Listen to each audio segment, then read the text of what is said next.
Do that one dance, baby. That one dance. Assalamualaikum warahmatullahi wabarakatuh.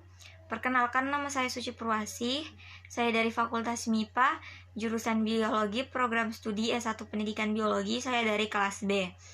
Nah, di video kali ini saya akan memaparkan materi tentang konsep eduwisata dalam pembelajaran biologi. Nah, berikut adalah penjelasan dari saya. Selamat menyaksikan.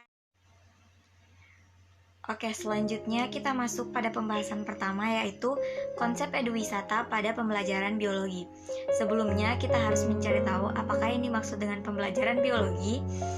Jadi, pembelajaran biologi itu adalah bagian dari pendidikan yang mempelajari makhluk hidup dan merupakan jendela bagi para siswa untuk mengenal keanekaragaman hayati serta interaksinya dengan lingkungan. Nah, kecintaan pada lingkungan ini dapat dikembangkan setelah mengenal dan memahami peran dari masing-masing keterkaitannya dalam lingkungan hidup, sehingga perlu menjaga kelestariannya dan pengelolaan yang berkelanjutan. Dan pelajaran ilmu biologi juga ini mempelajari tentang berbagai makhluk hidup seperti manusia, tumbuhan, dan juga hewan.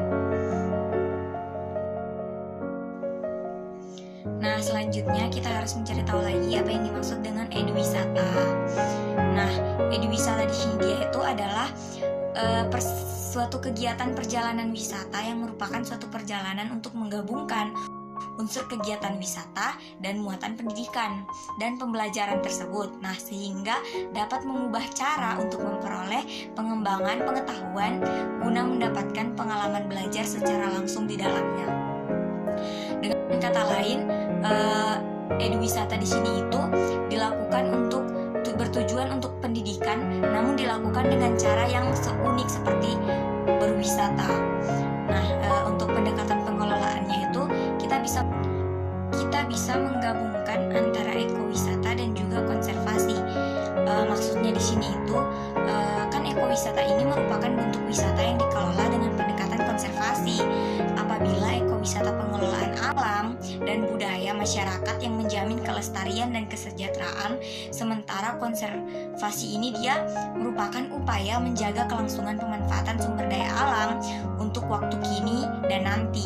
Nah, hal ini itu dengan definisi yang dibuat oleh The International Union for Conservation of Nature and Natural Research tahun 1980, bahwasannya konservasi itu adalah usaha manusia untuk memanfaatkan biosfer dengan berusaha memberikan hasil yang besar dan lestari untuk generasi yang akan datang.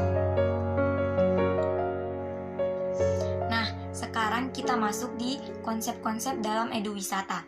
Nah, konsep eduwisata ini diantaranya sebagai berikut.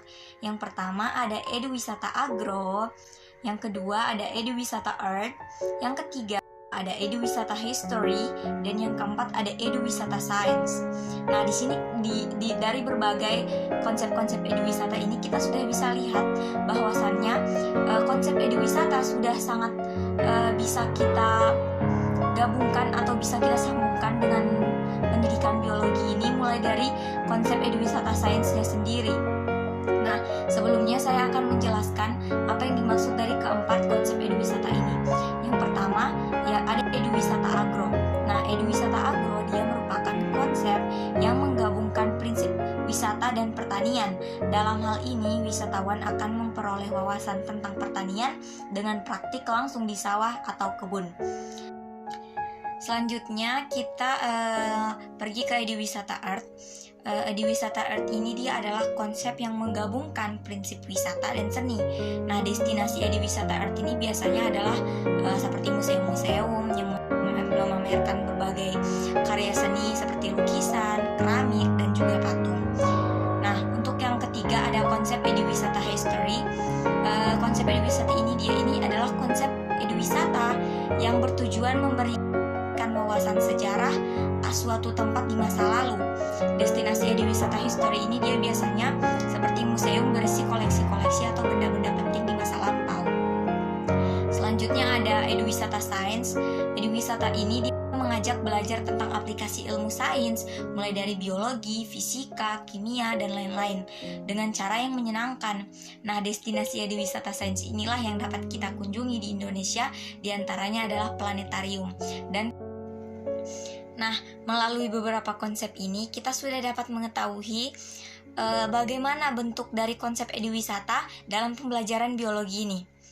Kita bisa dapat lihat bahwa sangat erat hubungannya karena sama-sama membahas pembahasan yang berupa makhluk hidup, pembelajaran tentang kehidupan, dan beberapa pembelajaran tentang konsep-konsep yang menggabungkan prinsip wisata dan juga prinsip biologinya.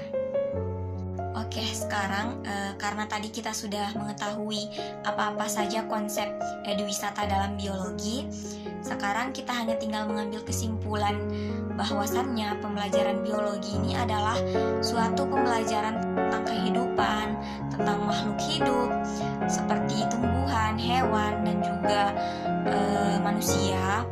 Dan sedangkan untuk pembelajaran ediwisata sendiri dia ini adalah suatu kegiatan perjalanan yang bertanggung jawab terhadap sumber daya alam yang dikunjunginya, termasuk di sini adalah makhluk hidup tadi dan pengelolaan lingkungannya.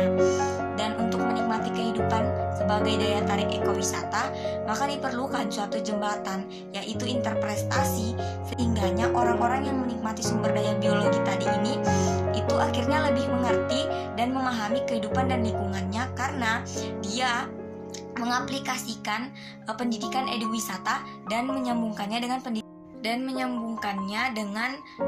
pembelajaran biologi tadi.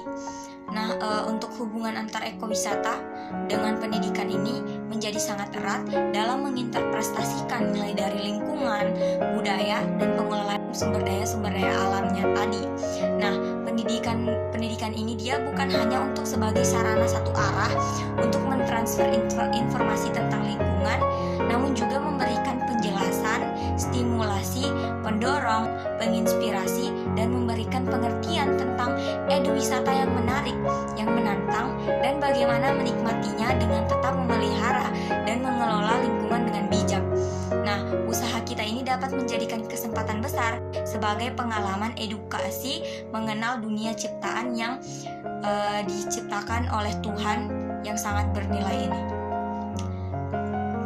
Nah, itulah tadi beberapa penjelasan pemaparan materi tentang konsep ediwisata dalam biologi dari saya. Lebih dan kurangnya saya mohon maaf. Wabillahi taufiq wal hidayah. Wassalamualaikum warahmatullahi wabarakatuh. Sampai ketemu di pemaparan materi-materi berikutnya. Bye.